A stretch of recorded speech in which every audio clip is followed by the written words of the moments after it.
30 hours before the blockade was declared, something was already watching. Not a satellite which drifts, not a ship which requires fuel. It was a machine orbiting at 12,192 meters, continuously transmitting heat signatures and hull profiles from the Iranian coastline to a command center thousands of kilometers away. It had been there all night, observing the briefings, witnessing the very moment IRGC commanders prepared their boats. By the time the first fast attack craft cleared the harbor mouth, this machine had already been on station for 31 hours. It had already cataloged every hull, its bearing, and the engine temperature of every vessel at the pier, continuously transmitting that real-time data to a targeting network. This network had already calculated a weapons solution, confirmed it, and distributed it to every shooter in range. As the boats began to move, the response was already in motion. Iran possessed missiles, mines, and a doctrine meticulously crafted over 5 decades for precisely this scenario. Yet none of it accounted for an eye that was already open. 30 hours. That number represents the answer to a question Iran never thought to ask. How do you defeat a blockade enforced by something that never sleeps? It wasn't about 30 fighters on combat air patrol or 30 warships on the line. It was 30 hours, the baseline endurance of a single Guardian before it needed to return home. It was the duration one machine could orbit a coastline without blinking, without sleeping, and without a handoff gap. The blockade didn't commence when the order was given. It began the moment that machine arrived. This is Global Chessboard. We don't count ships, we count seconds.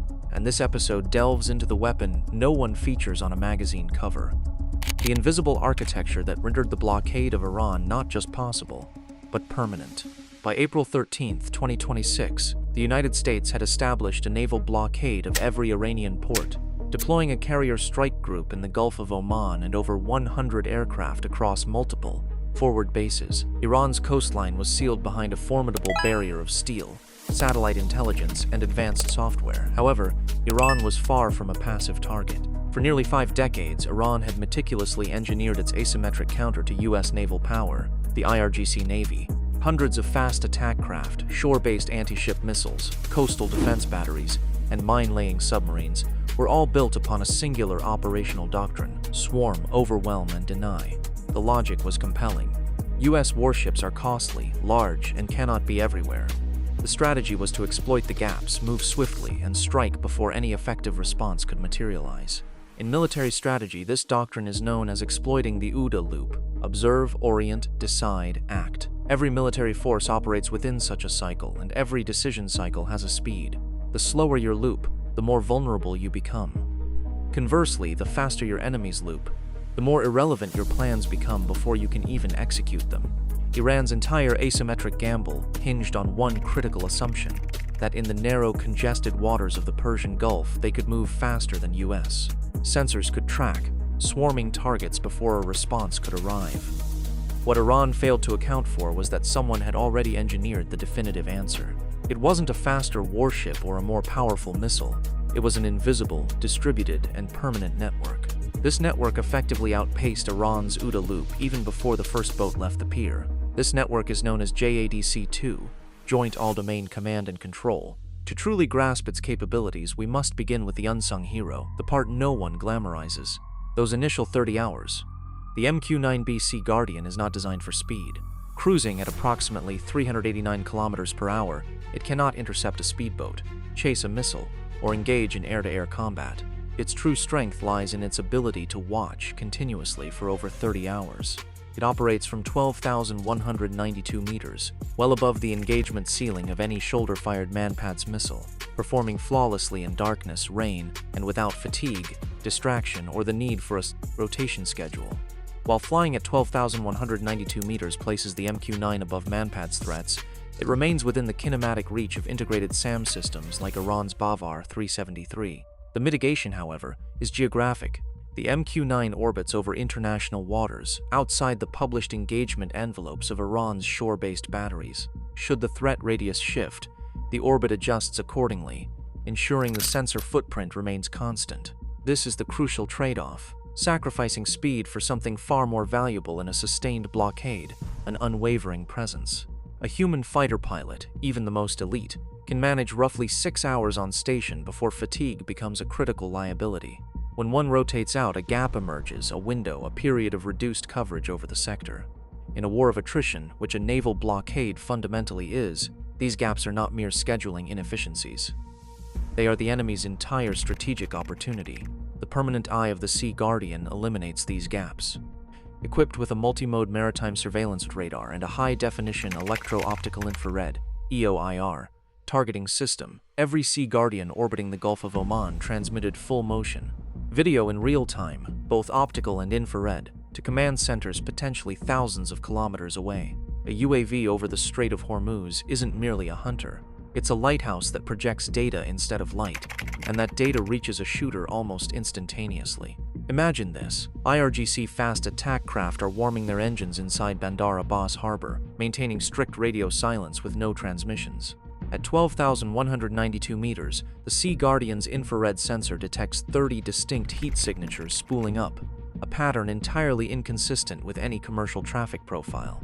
Classification occurs automatically. In under 2 seconds, the data package, engine count, hull pattern, estimated velocity vector is already ascending via encrypted data link to the ABMS cloud. 2 seconds. That is the latency between the crews turning a key and an operations center hundreds of kilometers away possessing a complete targeting picture. The boats haven't even moved yet. The MQ-9 doesn't just watch, it watches, classifies, and when the geometry is right, it kills. From the same orbit at the same altitude, without breaking station, armed with AGM-114 Hellfire missiles, designed for armored vehicles but proven equally effective against fiberglass hulls and outboard motors, the Sea Guardian can operate in full hunter-killer mode. It can locate the swarm from altitude, classify each vessel, and begin neutralizing lead elements before the formation achieves coherent attack geometry. Furthermore, in 2025, General Atomics unveiled the next evolution at Sea Airspace, a 25 kilowatts high-energy laser pod specifically designed for the MQ-9B airframe. Core components have been rigorously tested on both ground and airborne platforms, with full integrated flight testing currently underway. This laser offers a silent kill, with no acoustic signature or missile trail, just a focused beam from an altitude no manpads can reach, designed to burn through sensors and fuel lines, one boat at a time. Iran's swarm doctrine assumed the swarm could survive long enough to reach its target. The MQ-9 was the engineering answer to that fundamental assumption. For 4 decades, the E-3 Sentry, with its distinctive rotating disc atop a modified Boeing 707 fuselage, served as the nervous system of American air power projection. Its spinning radar could cover a radius of over 402 kilometers, commanding the air battle and tracking hundreds of contacts simultaneously. For its era, it was extraordinary. However, the E-3 possesses a fundamental mechanical limitation. Its antenna must rotate at 6 revolutions per minute. This means every 10 seconds, the radar sweeps back around to update each tracked contact. 10 seconds represents a critical gap between knowing and not knowing. In modern naval warfare, particularly within the confined, commercially congested waters of the Strait of Hormuz, 10 seconds is an extremely long time. The E-3 Sentry is akin to a mechanical clock, sweeping tick by tick. Consider this design problem. You are an IRGC naval planner with 30 fast attack craft. Your mission is to close with a U.S. destroyer before air support can be vectored onto your position. Under an E-3 radar, with its 10-second sweep cycle, your boats travel approximately 200 meters between each radar update. That equates to 200 meters of effective radar blindness, ample space to change course, split your formation, or vanish into a cluster of fishing vessels that a mechanical radar struggles to distinguish from military traffic in such clutter. Under an E-7 wedgetail, that window shrinks to a mere fraction of what it once was. That fraction is not a gap, it is a trap. The E-7 wedgetail, the aircraft the U.S. Air Force is actively transitioning to replacing its E-3 fleet, carries something that does not rotate, the MESA array, a multi-role electronically scanned array built by Northrop Grumman. Instead of mechanically sweeping a beam, MESA electronically steers the radar energy in milliseconds. The update rate plummets from 10 seconds to a fraction of that, fast enough that a fast attack craft moving at 74 kilometers per hour has almost no room to maneuver between sweeps without being continuously tracked through the change. Crucially, in the Persian Gulf, the MESA system differentiates moving military vessels from sea clutter using Doppler processing. The physics are precise. Ocean waves are stationary relative to the water surface, whereas an IRGC fast attack craft is not. The E7 processes this velocity difference, effectively separating signal from noise in the shallow, crowded littoral environment of the strait in a way the E3 mechanically cannot. The current fleet size constraint is a real factor. The U.S. Air Force is still transitioning from the E3 to the E7, and the wedge-tail inventory remains in single digits. Each airframe, while the fleet expands, is operationally irreplaceable. Losing one would create a significant blind spot in the tracking network. However, in a blockade scenario, you don't need a dozen. You need one in the right place, at the right altitude. The data generated by a single E7 multiplies the lethality of every other asset in the theater simultaneously. Within this architecture, a single E7 provides wide area awareness across more than 4 million square kilometers per mission, an area roughly equivalent to half the continent of Australia.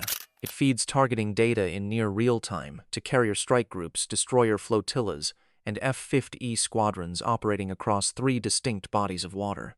This is not merely a sensor, it is a thinking radar, a nervous system for an entire theater of war. But a radar that sees everything is useless if the aircraft it guides run out of fuel. And fuel, in a blockade measured in months, is the critical variable no one features on a magazine cover. No one makes a documentary about a tanker. The KC-46 Pegasus carries no weapons, cannot defend itself, boasts no radar cross-section advantage, no targeting pod, no stealth shaping. Aesthetically, it's a modified Boeing 767 painted gray. What it does carry is 96,297 kilograms of jet fuel. And that singular logistical fact is the difference between a blockade that holds and one that quietly collapses at 3 in the morning. A fighter jet without a tanker is a sprinter without legs. It runs 100 meters perfectly, then stops. The blockade of Iran's coastline didn't need sprinters. It needed marathon runners, assets that could hold station over a contested choke point not for hours, but for the entire duration.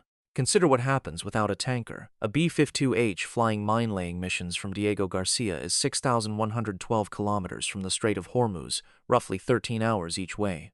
The bomber cannot complete that round trip on internal fuel alone. It requires multiple KC-46s positioned across the Indian Ocean, topping off its tanks on both legs. Remove the tankers, and the mission doesn't merely degrade, it disappears. The mines are not laid. The port approaches to Bandar Abbas remain open. Every IRGC planner who has studied American patrol patterns knows precisely which missions vanish the moment the tanker chain breaks. The KC-46 doesn't just keep aircraft flying, it is the sole reason certain aircraft can reach the fight at all. Now, consider the economics. A single hour of KC-46 flight time costs tens of thousands of dollars. An Arleigh Burke Flight 3 destroyer, the ship the tanker indirectly protects, costs over $2.5 billion per hull. If the tanker chain breaks for 6 hours and an IRGC swarm finds the gap, the math writes itself. Commanders often use a phrase to signal resolve, however long it takes. What that phrase doesn't and cannot say is that it expires the moment the fighters hit bingo fuel, roughly 4 hours into the mission. Remove the tanker chain, and the blockade has a hard, unannounced deadline. Keep it running, and however long it takes transforms from a promise into a physical reality. Logistics is not merely support. In a sustained naval blockade, the fuel chain is the weapon. Here is what changes when you simultaneously deploy all 3 vectors. An eye that watches without sleeping, a nerve center that processes through clutter and updates faster than any mechanical radar, and a fuel chain that makes permanent presence physically possible. Individually, each capability is impressive. Taken together, however, they achieve something no single weapon system can.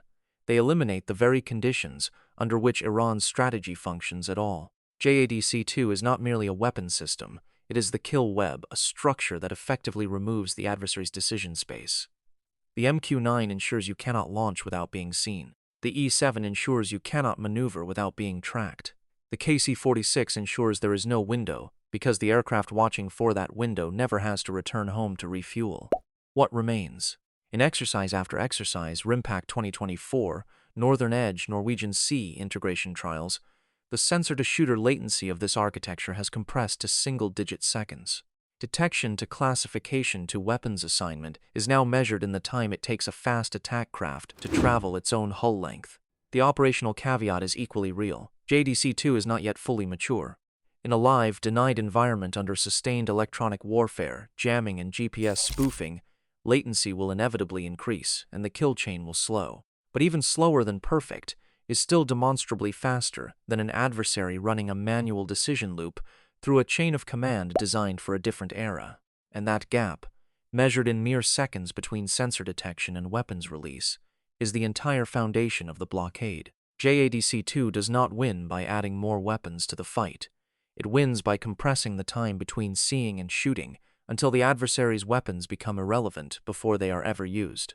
John Boyd, the Korean warfighter pilot who first mapped the OODA loop, famously argued that the fastest decision cycle wins every engagement, regardless of firepower. JADC2 is his theorem applied at scale. This isn't just air superiority, this is decision superiority. And decision superiority is the ultimate endpoint of every design choice we have examined today.